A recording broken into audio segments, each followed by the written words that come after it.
c'est Marius et j'espère que vous vous sentez bien. En tout cas, moi ça va nickel. Alors avant de commencer ce pourquoi j'ai fait cette vidéo, passons au débrief de NXT TakeOver Chicago et de Backlash. Tout d'abord, j'ai trouvé NXT TakeOver meilleur que Backlash. Vous allez savoir pourquoi, si vous n'avez pas vu, allez tout de suite voir les résultats si vous ne regardez pas les matchs en soi. Mais faites quelque chose. Alors tout d'abord, les champions ont tous conservé, hormis Tyler Bate qui a perdu son titre face à Pete Dunne. Et j'avais prédit ça, et je suis vraiment heureuse, parce que ce Pete Dunne, il est vraiment, mais il va vraiment être un bon champion, quoi. D'ailleurs, leur match était exceptionnel, il n'y a pas à dire. Il n'y a pas à dire. Donc il mérite d'être champion longtemps. Quant à Bobby Roode, il a conservé, mais je pense que leur rivalité n'est pas terminée. Asuka a également conservé, c'était ma première option, vu que le truc avec Amber Moon s'est pas réalisé et elle serait absente 6 mois. Oh la grosse galère. Et les championnats pour les titres par équipe, les Author of Pain ont également conservé, mais après ce qui s'est passé, ça m'a fait pleurer. Tommaso Ciampa a trahi son partenaire, qui s'était pourtant tué pour lui. Mon équipe préférée d'NXT.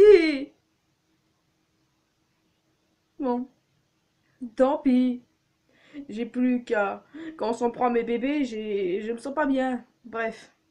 Et Roderick Strong a remporté sur Eric Young. J'aurais pas pensé ça, mais c'est plutôt une bonne nouvelle.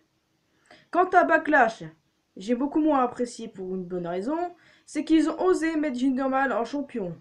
Je n'ai rien contre Jinder et je l'aime beaucoup, mais l'avoir mis en champion, c'est une erreur et franchement, what? C'est pareil. Kevin Owens a gagné, j'avais prédit ça aussi. Euh, Pareil pour Luke Harper. Je préfère ça. Au moins, il est remis en avant. Ty Hager a gagné. Ça aussi, je préfère ça. Shinsuke a gagné. Ça aussi. Non mais après, voilà, la plupart des trucs que j'avais prédits se sont réalisés. Mais pas pour Breezango, malheureusement. Pourquoi? Vous ne pouvez pas voir le potentiel qu'ils ont en eux. Pourquoi ne pouvez-vous tout simplement pas voir ce qu'ils sont? Pourquoi? Sami Zayn l'a remporté sur Baron Corbin. Finalement, c'est plutôt une bonne nouvelle. Bref. Oh, je me sens pas bien du tout. Les gars, je me sens pas bien du tout. Vous savez pourquoi? Tout simplement à cause de Breezango. Bon. Puis The Wycoming Committee ont remporté la victoire sur l'équipe des Face. Naomi, qui est le sujet de cette vidéo, Becky et Charlotte. Je m'en serais douté que ça viendrait comme ça. Honnêtement, je m'en serais 100% douté, les amis. Il n'y a pas d'autre solution. Bref, voilà. Le débrief était un peu long. Je sais que j'ai oublié 2 matchs, j'en suis désolé. Mais je suis assez pressé de faire cette vidéo qui porte justement sur Naomi. Je m'attendais pas vraiment à une défaite d'un côté. Je pensais plus à qu'elle allait quand même gagner. Mais c'était probable que ce soit l'équipe DL qui gagne. Bon, passons maintenant au sujet. Naomi. Naomi est la championne des women à SmackDown Live. Simplement. Et comment est-ce que je me suis mise à l'aimer? Puisque, je le redis, c'est une des catcheuses que j'apprécie le plus. Et ben c'est simple. Parce que feel the glow. Eh oui, feel the glow. C'est pas de danse, la musique, la façon dont on la voit dans le noir, d'où on se bouge. Et ça c'est vraiment quelque chose, un point chez elle que j'aime beaucoup. Et c'est... Ouais, voilà, vous comprenez quoi. Et puis, c'est une catcheuse noire. Euh, donc, les racistes, au roi. Mais elle est appréciée, c'est ce qui compte. Bref, présentation. Naomi, de son vrai nom, Trinity McRae. Elle est née comme ça, mais depuis qu'elle a épousé Jimmy Uso, elle est devenue Madame Fatu. Jimmy Uso, se doit en passant, tu aurais pu laisser ton titre à Breezango, non? Ça aurait été beaucoup mieux, les amis. Beaucoup mieux. Bref, ils sont mariés depuis 2014. Ouais. Ils forment un joli petit couple en soi, hein. Non, oui. Bref. Au départ, Naomi était une danseuse, car elle avait commencé la danse à 9 ans. Vous avez vu, en même temps, les pas de danse qu'elle nous sort. C'est pas rien. Ce n'est pas rien non plus, et vous savez aussi bien que moi qu'elle est douée. Bref. C'est en 2009 qu'elle signe à la WWE. Mais la WWE l'envoie à la FCW. Là-bas où elle a entamé des rivalités, notamment avec Adji, qui est une diva. Oui, puisque, vu qu'elle est partie quand le terme diva existait encore, je préfère dire diva. Que j'ai toujours apprécié. Ouais. Hmm. Dommage que cette histoire avec Punk était si sérieuse. Bref. Oui. Mais en 2011, elle est au casting de la saison 3 d'NXT. Oui, vous savez, j'en ai parlé dans NXT, là. La vidéo que j'ai fait dessus où je parlais des... Oh, que c'était une école d'académie de catch avant. Et ben voilà, elle était au casting de la saison 3. Et après Challenge et Challenge qu'elle a remporté, notamment un sur la danse qui correspond tout à fait à ses compétences, elle a quand même fini deuxième. Je sais pas si vous vous rendez compte, elle a fini deuxième après celle qui a gagné la saison là, Caitlyn. Et moi je trouve que c'est une très bonne chose. Et elle était déjà perçue comme un miracle, j'ai envie de dire. Oui, c'est vraiment ma préférée du moment, il n'y a pas à dire. Mais elle débute au roster principal juste après, avec Cameron en tant que danseuse de Brodus Clay. Oui, bon, on s'en rappelle tous de ça. On s'en rappelle tous. Funkadactyls. C'était leur nom d'équipe. Parce que avec Cameron, elles ont eu des victoires, aussi bien que des défaites, avec ou sans les Tom Fuck, Brodus Clay et Tenzai. Hein. Je rappelle au cas où qu'il y en ait qui ne sachent plus. Donc, c'est bon à savoir, mais elles ont beau avoir des victoires ensemble, elles ont également eu des défaites, ce qui a finalement conduit à la séparation de l'équipe. Et après, elles sont toutes les deux rentrées en rivalité. N'est-ce pas fructueux? Je n'ai pas d'autres mots qui viennent à l'esprit en fait. Je devrais réfléchir à 2 secondes. Oui, on dit à 2 fois, mais moi je préfère dire à 2 secondes. C'est beaucoup mieux. Bref. Après ça, Naomi a complètement disparu. Elle a disparu, on ne savait pas où elle était. Mais quand on l'a revue, elle a formé la team Bad avec Tamina et avec Sasha Banks, que j'adore trop. Finalement, c'était quand même plutôt un bon petit clan, mais bon, jusqu'au jour où Sasha a quitté l'équipe et que Naomi a été blessée.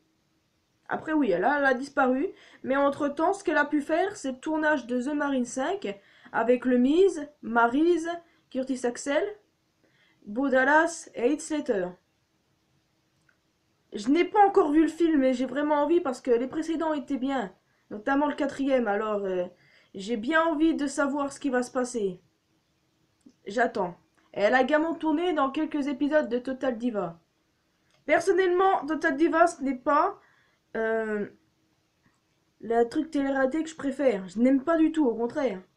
Je devrais faire une vidéo là-dessus parce que j'ai beau parler des trucs que j'aime personnellement, je vais également parler de trucs que je n'aime pas et j'expliquerai pourquoi parce que si tu donnes pas d'arguments, comment tu veux convaincre le monde? Simplement. Bref, j'aime pas Total Diva. D'accord? Mais bon, c'est Naomi le sujet. D'ailleurs, après des mois et des mois d'absence, elle est enfin revenue. Ouais, elle a commencé par avoir quelques démêlés avec Eva Marie. Ouais. Les gars, cherchez pas, si Eva Marie est partie, c'est à cause de nous en vrai. J'ai rien contre elle personnellement, mais c'est quand même à cause de nous globalement. Elle dit que c'est pour d'autres projets, mais la vérité est là, quoi. Simplement. Simplement. Bon. Puis après, on sait tous ce qui s'est passé pour la suite de son parcours. On sait tous qu'elle s'est démenée pour arriver à ses fins, pour arriver à être ce qu'elle est aujourd'hui, c'est-à-dire la championne de SmackDown. D'ailleurs, avant, elle a été championne de l'FCW des Divas. Et ça a été la toute première. Et puis, c'est ça, Elimination Chamber, ou c'est avant, je ne sais plus.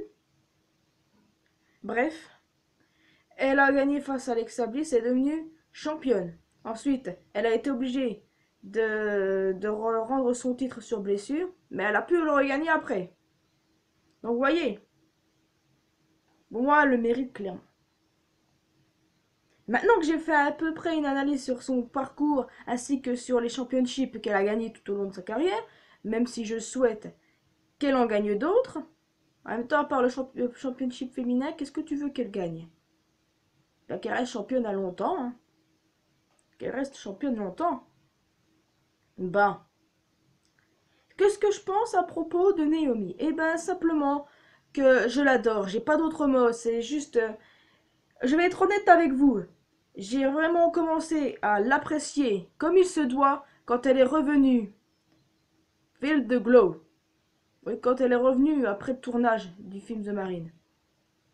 Là, oui. Elle est devenue ma préférée, puis elle l'est. Simplement. Donc oui, voilà, si je devais vous faire un top de mes catcheurs diva préférés. Je dis diva, je suis désolé, le terme là n'existe plus. Mais...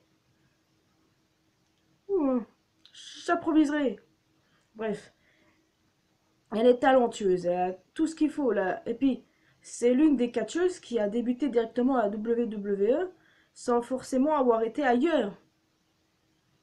Dans les personnes qui l'ont entraînée, c'est seulement la FCW, les gens qui sont là-bas. Ça n'a pas eu vraiment besoin de... C'est génial. Et puis sa danse lui sert beaucoup, vous avez vu pour son entrée, mais c'est surtout le feu. Et en tant que championne, ce n'est pas rien. Vous avez vu le nombre de fans à chaque coup quand elle est là qui, qui sont excités comme moi je suis? Elle est talentueuse. Elle est douée. Elle est belle. Elle est la championne de SmackDown Live. Qu'est-ce qu'il vous faut de plus pour l'apprécier maintenant? Simplement elle. On peut pas en dire autant de son mari, hein, avec son look de gangsta. D'ailleurs, le point positif de Naomi, j'ai envie de dire, c'est sa relation avec Jimmy Uso, parce que ils sont mignons. Mais il y a d'autres points positifs de Naomi, comme j'ai dit, douée, talentueuse, ça arrive presque au même. Mais écoutez, voilà. J'ai pas vraiment été convaincante pour ceux qui ont encore du mal avec Naomi, non? Ou vous ai-je convaincu d'une certaine manière en sachant que c'est quand même une catcheuse douée? Mais vous allez me dire, il y a meilleur qu'elle. Oh oui, j'approuve. Mais écoutez, cette vidéo est faite pour dire que c'est la meilleure actuellement à SmackDown Live. Même si tu as Charlotte et Becky, ces partenaires qui ont perdu, je suis désolé. Mais alors, voilà, pour moi c'est la meilleure parce que c'est ma préférée. Simplement. Feel the glow. Simplement. Voilà, j'ai terminé ma petite analyse sur elle, même si c'était pas une analyse vraiment approfondie, comme je l'avais fait pour Dean Ambrose dernièrement, ainsi que sur Sheamus. Donc, je suis désolé, mais sur Naomi, j'ai beaucoup vraiment de trucs à dire pour essayer de convaincre les gens de l'apprécier et ceux qui ne l'apprécient pas. J'espère que vous n'êtes pas raciste. Parce que quand tu n'apprécies pas un genre qui est noir, eh ben, on a tendance à penser que vous êtes un petit peu raciste en vrai. Mais j'espère juste que ce n'est pas du tout la vérité. J'espère juste que c'est simplement une opinion sincère, comme vous aurez une opinion sincère sur quelqu'un de blanc. Je l'espère en tout cas. Bref, bah voilà, c'est déjà la fin de cette vidéo. J'espère que vous avez apprécié. Si c'est le cas, laissez un petit pouce bleu, mais donc si vous avez apprécié. Dites-moi dans les commentaires ce que vous avez pensé de Backlash et de Takeover. Histoire de voir si on est d'accord avec moi concernant la séparation de la team DY. Et si vous êtes d'accord avec moi sur le fait que Didi Normal ne devrait pas vraiment être champion. Et puis dites-moi également ce que vous pensez de Naomi, parce que c'est quand même sa vidéo. C'est pour elle. Naomi, si tu regardes cette vidéo, sache que je serai tellement contente. Même s'il y a 0% de chance qu'elle le fasse. Alors, on se retrouvera dans une prochaine vidéo dédicacée à One Piece spécialement sur les révolutionnaires. Et oui, je balance mon sujet comme ça. Parce que je l'ai préparé. Alors, c'était Marius sur la vidéo sur Naomi, championne de SmackDown Live. J'étais Marius, oui, parce que j'étais. Et je vous dis au revoir, simplement. Je me tire. Allez, ciao! Bring it to the floor.